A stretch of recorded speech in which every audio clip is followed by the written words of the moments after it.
The top 5 reasons that you are losing at poker. Hello, welcome to Dangerous Policy, a channel aimed at intelligent people wanting to discuss important issues facing life and society. My name is Crispin, and today I'm going to talk about the game of the gods, the game that reflects real life more than anything else ever invented, and that is poker, in this case, Texas Hold'em No Limit. Now, I am not going to turn this into a poker channel. I will occasionally talk about it, but as people know, I play a lot of poker. There are easily the top 5 reasons why you are a losing player. And remembering 95% of players who play poker are losing players over the course of their lives. And the way in which you overcome this is first and foremost addressing these 5 things. If you address these 5 things, you'll be a break-even player at least. And then it's just a progressive matter of the solvers and all the rest of it to become a professional.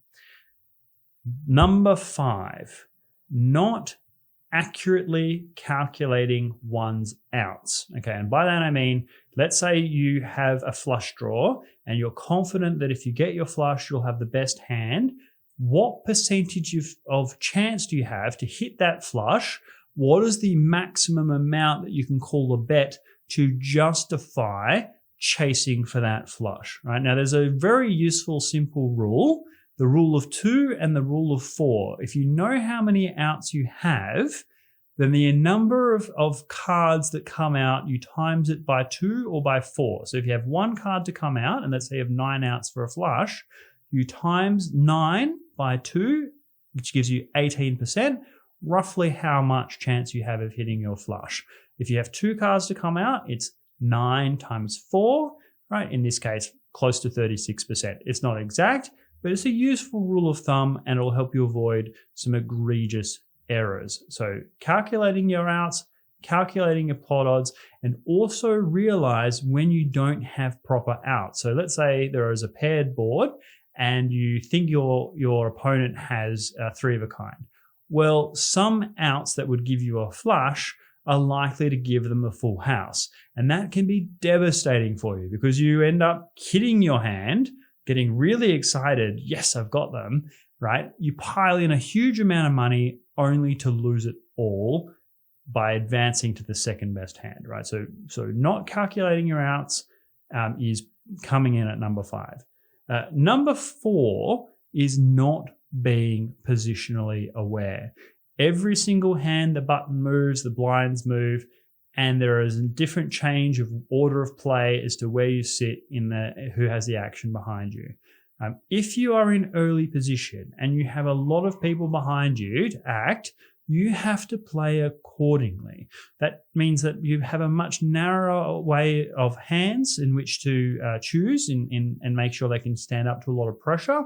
And you have to be very confident that you can play out of position and do so profitably when you have to act first on every single street. If you're on the button, you have much more freedom to act aggressively, get out of line a bit because you're the last person to act and you get all that free information every single turn. So not being positionally aware is a travesty that just causes people to go broke. Most people, I find, memorize, if anything, they memorize 1 chart, if that, and they just apply that consistently no matter where they're sitting at the table. You need to have charts for every single seat of the table, and you need to be aware of what that chart says for that position. And if someone raises you, what position are they raising you from, and what a range of hands do you have to continue with?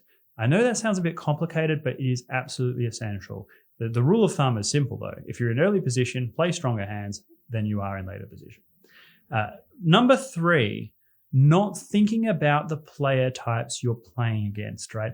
Most people, I find, take poker as a bit of an identity. They decide, oh, I'm a tight player or I'm an aggressive player. And they internalize that belief system. They'll barrel every single flush draw. They'll 3-bet every gut shot. And sometimes that's the right thing to do.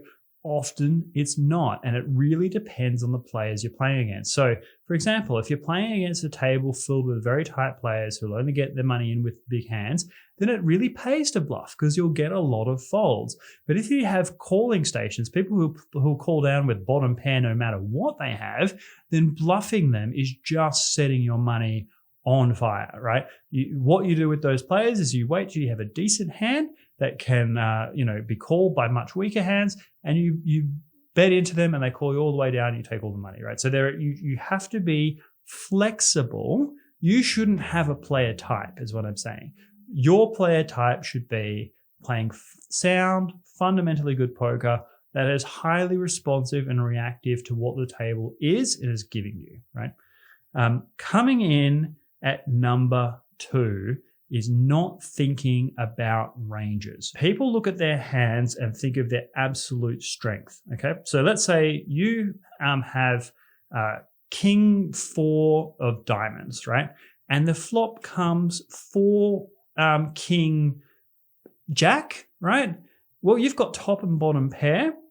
Let's say that the turn comes at 10 and the river completes a flush, not the diamonds, with an ace, right? You've got 2 pair. There are plenty of players out there that in that situation will put their entire stacks in the middle going, yeah, I flop 2 pair. I can bet away. And, if someone has 1 ace, I'll take all the money. That's not what happens. If you look at the range of hands that could show up at the end of the hand, having faced many, many bets, almost all of them are going to be stronger than your 2 pair. And the ability to fold a 2 pair, particularly to a player you don't think is crazy, is a sign of a very strong player. Another corollary to number 2 is don't be afraid of being bluffed. This is something that people put a lot of their psychology into. They think, I don't want to be bluffed, or they want to make a call and they seem to be a real hero because they made an amazing call with like a marginal hand.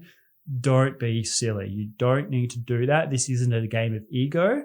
This is a game of analysis. And the one who has more analysis than ego will win every time. Coming in at number 1, right? Number 1 reason why you are losing at poker is you're playing too many hands. Let me say that again. It's as simple as that. You are playing too many hands. If you're, and particularly, like this is true online as well, but particularly in a live setting, people don't want to sit there and fold. You come to play poker and you want to get involved, right? Like it's more fun that way. If you're just sitting there folding every hand, you kind of feel like a bit of a schmuck just kind of folding away. Why are you even there? And you get bored and you get tilted and you kind of go, well, I just don't want to, I'm going to play a hand. I haven't, okay, yeah, this 7-4 suited looks great. Yeah, I'll call a 3-bet out of position with it. Yeah, see, well, you might flop well, right? This is the kind of the logic that starts going through your head.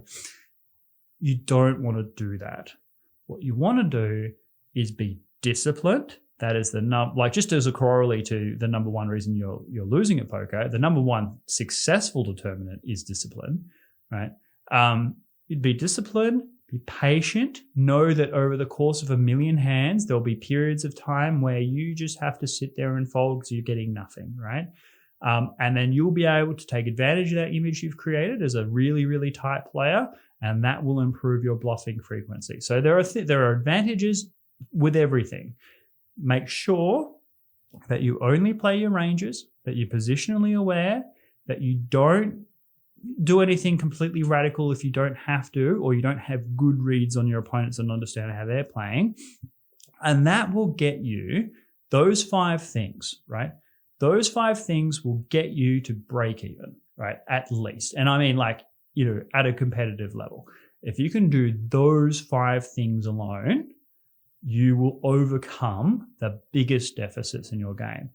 All the stuff you're hearing now about solver work, about blockers and overbet frequencies and all of that stuff, that is essential knowledge once you've already overcome these problems. If you're still dealing with these fundamental issues, and even the best will get tilted occasionally, even the best will get bored, even the best will go YOLO when they don't really have the odds to call, right? That will happen from time to time, but largely they're self-aware when that happens. They're doing it in a way that, they know they're being reckless. A lot of them will regret it later. And it's fundamentally a mistake, right? Make sure you are the person making those mistakes. Be disciplined, follow those 5 rules, and you will be a superb poker player and you'll be well on your way to being a professional. That's my advice. If you have any comments, advice of your own, tips, please leave them down below. As I say, this isn't a poker channel. I'm not here to teach people poker, but I do think that this is a critical thing for people who just want to get better at the game.